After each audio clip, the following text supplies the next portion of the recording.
And there's your happy ending, while the world teeters on the precipice of nuclear Armageddon. Just like the 39 Steps, minus Mr. Memory. The premise is almost identical, but instead of all sorts of exciting scenes throughout the Scottish Highlands, we get endless highways and lots of talky interior scenes, featuring the scariest thing of all, boring bureaucrats. Our vacationing hero takes all the craziness so stoically, I was waiting for a big reveal, like maybe John Emmett was a commie spy himself. If you're too young to remember the days of the Cold War, all of this must seem like so much malarkey. But if you participated in duck and cover drills as a kid, you know the threat of long-range ICBMs and all-out nuclear war was a part of daily American life, as well as ample fodder for movies and TV. The writer and director of 5 Steps to Danger, Henry Kessler, was one of the producers and directors of the popular 50s TV series I Led 3 Lives, in which Richard Carlson played a government agent pretending to be a communist spy, pretending to be an ad executive. Sterling Hayden lived several lives himself, only one of them as a movie star, which was the life he cared for the least. Hayden started out as a young mariner, and it was his ocean-going exploits that earned him a Hollywood contract. During World War II, he was an agent for the OSS, operating in the Mediterranean. He resumed his acting career post-war, but hated show business, especially after he maintained employment by naming names to the House Committee on Un-American Activities.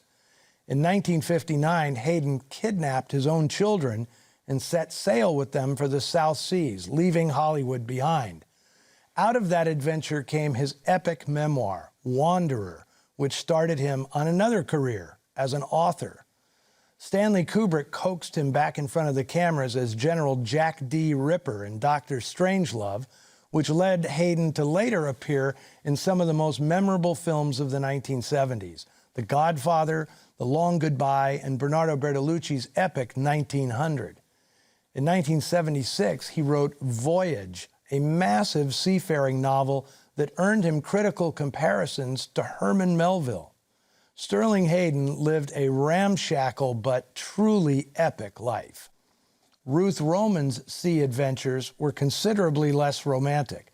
The same year she made 5 Steps to Danger, Roman traveled with her 3-year-old son to Italy. Their return voyage was on the ill-fated SS Andrea Doria, which was rammed by another steamship off the coast of Massachusetts and sank. Roman was separated from her son during the ship's evacuation, leading to a media frenzy when mother and child were eventually reunited. German-born Werner Klemperer is, of course, most known for playing the bumbling Colonel Klink on the TV series Hogan's Heroes. Klemperer, who was Jewish, won 2 Emmys for his comic portrayal of the clueless Nazi commandant. His father was Otto Klemperer, renowned conductor of the Los Angeles Philharmonic, and his cousin was legendary scholar Victor Klemperer, whose diaries are essential texts on the rise of the Third Reich. Now let's just round up some of the other suspects from today's movie. You may have recognized one of the cops as Ken Curtis, who spent years playing Festus on the TV series Gunsmoke. We couldn't let the CIA cop such a big plum, could we?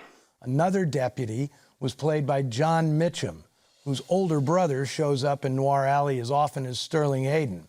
If the shifty Dr. Brandt looked familiar to you, that's probably because you recognized Richard Gaines as the nitwit head of Pacific All Risk Insurance in Double Indemnity. And fans of daytime TV certainly know Jean Cooper from her long run playing Kay Chancellor on the soap opera The Young and the Restless, for which she earned 10 Daytime Emmy nominations. Winning once, she also received a Lifetime Achievement Award.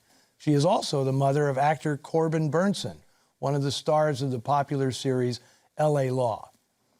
Next week, we're leaving the arid Southwest for the salt air of San Francisco.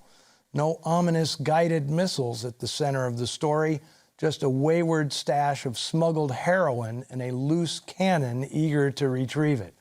Join me back here for The Lineup, featuring the other greatest car chase filmed on the streets of San Francisco. See you then.